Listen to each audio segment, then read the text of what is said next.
Le projet du parc des Boclès voit le jour en 1980 sous la conduite de Monsieur le maire Fernand Cuvelier.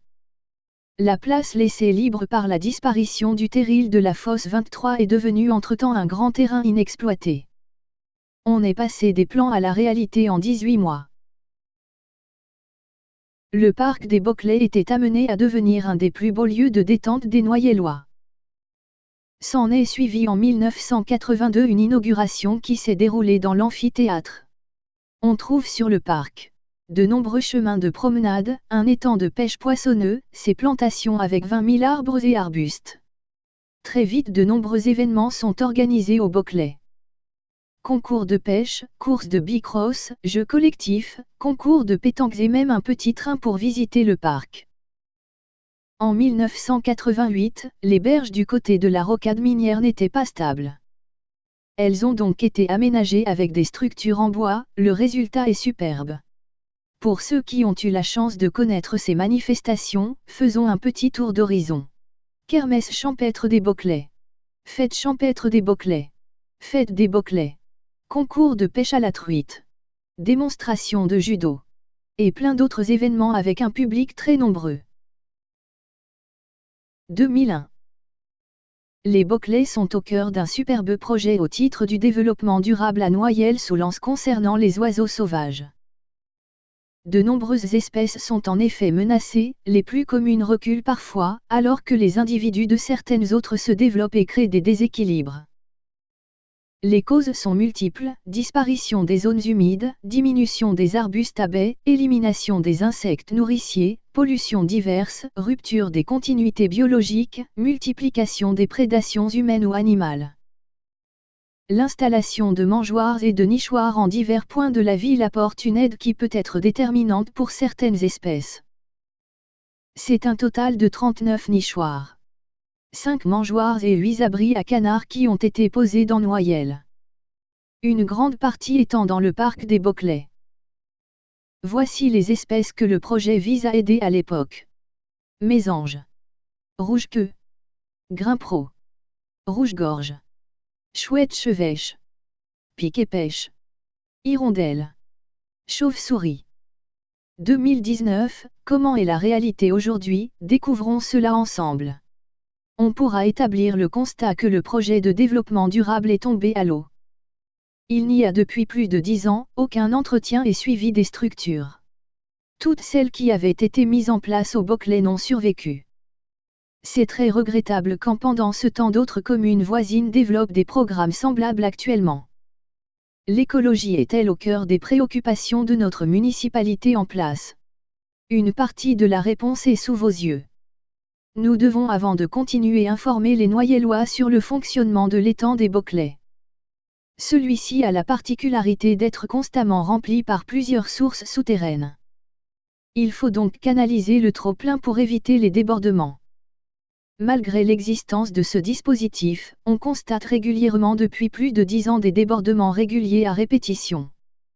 Alors penchons-nous sur la technique. Petit rappel sur les bases en dynamique des fluides. Un liquide qui s'écoule dans un tuyau complètement rempli, se déplace moins vite sur les bords. Il existe un effet de frottement qui ralentit l'écoulement. Voici l'extrait d'une vidéo où le phénomène a été mis en évidence. Le trop-plein de l'étang passe donc par plusieurs regards et canalisations pour se jeter de l'autre côté de l'autoroute. Mais vous voyez que la sortie de la canalisation est sous le niveau de l'eau et que donc le phénomène expliqué juste avant s'applique dans notre cas. Ce ralentissement favorise la dépose de sédiments. Ils ne sont pas ou peu emportés par le débit.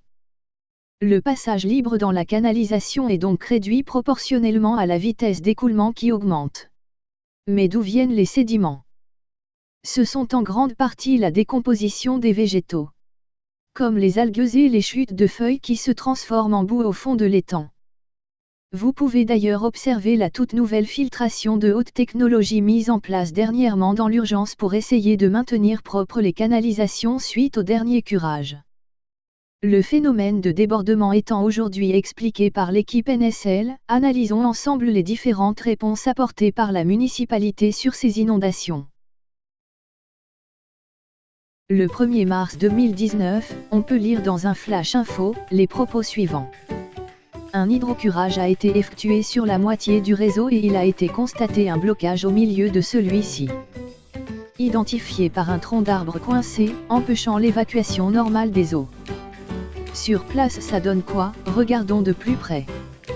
Un tronc d'arbre est tombé dans l'eau. Admettons. Le tronc d'arbre passe à travers le filtre. Admettons. Maintenant il faut qu'il passe dans le puisard. Admettons. Il doit passer dans les canalisations et les regards suivants. Admettons. Et au final il se retrouve coincé à mi-parcours dans une canalisation qui fait au minimum 5 fois le diamètre de la première. Il est balèze le tronc d'arbre quand même. La municipalité a donc le 26 février 2019, fait réaliser un hydrocurage par la société Suez, à ce moment-là, découverte du tronc d'arbre. Un nouveau curage a été effectué par la société Veolia durant la semaine 11, à la mi-mars, selon un article du 11 avril 2019 de la municipalité. Entre-temps, qu'est-il arrivé au tronc d'arbre? Si vous le voyez, prévenez les services techniques de la ville, mais soyez prudents, il s'agit peut-être d'un monstre aux plantes. 2 sociétés professionnelles et reconnues ont dû intervenir coup sur coup pour curer les canalisations des Beauclais. Il y avait 11 ans que le parc n'avait pas eu droit à une telle attention. À propos des services techniques, nous avons reçu 2 messages de la part de leur directeur. Le premier nous invite à prendre contact avec lui pour nous expliquer le pourquoi du débordement des Beauclais. Nous étions prêts à le faire, car même si ce monsieur est en place que depuis une année, notre expérience sur le sujet et ses idées auraient pu être constructives. Mais malheureusement, un deuxième message beaucoup moins sympathique nous a fait renoncer à tout dialogue. Courant novembre 2019, l'étang déborde de nouveau, cette fois-ci on nous annonce qu'il y a eu du vandalisme. Si c'est bien le cas, nous condamnons absolument de tels actes. Mais pour nous, des doutes subsistent. Monsieur le maire nous dit que des branches de sapin ont été retrouvées dans un ou des regards et que ce type de sapin n'existe pas dans le parc des Beauclais. Nous avons fait le tour et il y a 2 types de sapins, un épineux et l'autre de type tuya ou sans approchant. Ensuite, il a été rapporté qu'un ballon de foot aurait été retrouvé. Mais là nous voulons bien y croire sur parole, car en ayant un terrain de foot juste à côté avec des sécurités inexistantes, un regard sans plaque de fermeture. On imagine très bien un ballon de foot arriver ici. D'ailleurs, une fois de plus, soyez très prudents, voici des images quand le niveau monte, on ne voit plus rien de l'installation et il est très dangereux de s'y aventurer. Pourquoi les barrières ne sont pas remises en état? D'ailleurs, Noyelloises et Noyellois, interrogez-vous encore une fois sur la gestion de la sécurité pour les habitants à Noyelles. Si vous êtes sceptique, nous vous conseillons d'aller voir nos vidéos sur la Galance et le Terril. En conclusion, nous vous avons expliqué la raison du bouchage des canalisations. Pour nous, des solutions de modification peuvent être mises en place rapidement, mais rien n'est fait. Une solution d'entretien préventif pourrait être planifiée, mais rien n'est fait. Comme excuse, en résumé, nous avons eu le droit à des actions dans l'urgence, des faits accomplis, un tronc d'arbre, du vandalisme, des sapins et un ballon de foot. Et tout ceci rien qu'en 2019. Pourtant le problème date de plus longtemps, pour preuve ces photos qui datent de 2009. Poursuivons notre tour d'horizon.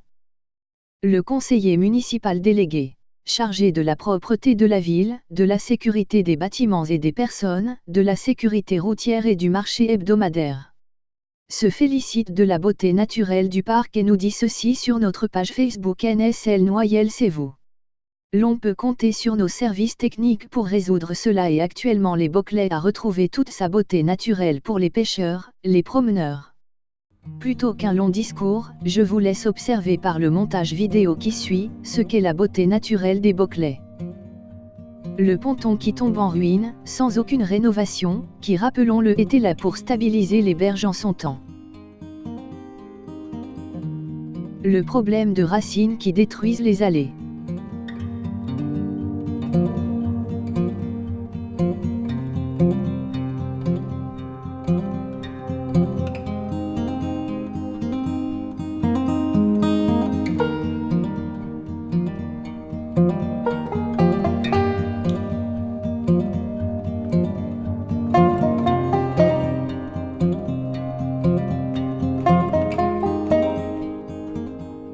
l'entretien inexistant de ces mêmes allées.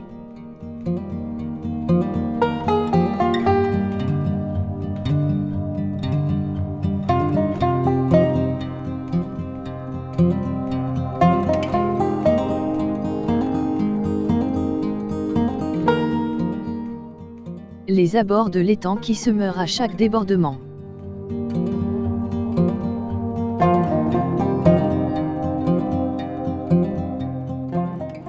Et des ronces partout.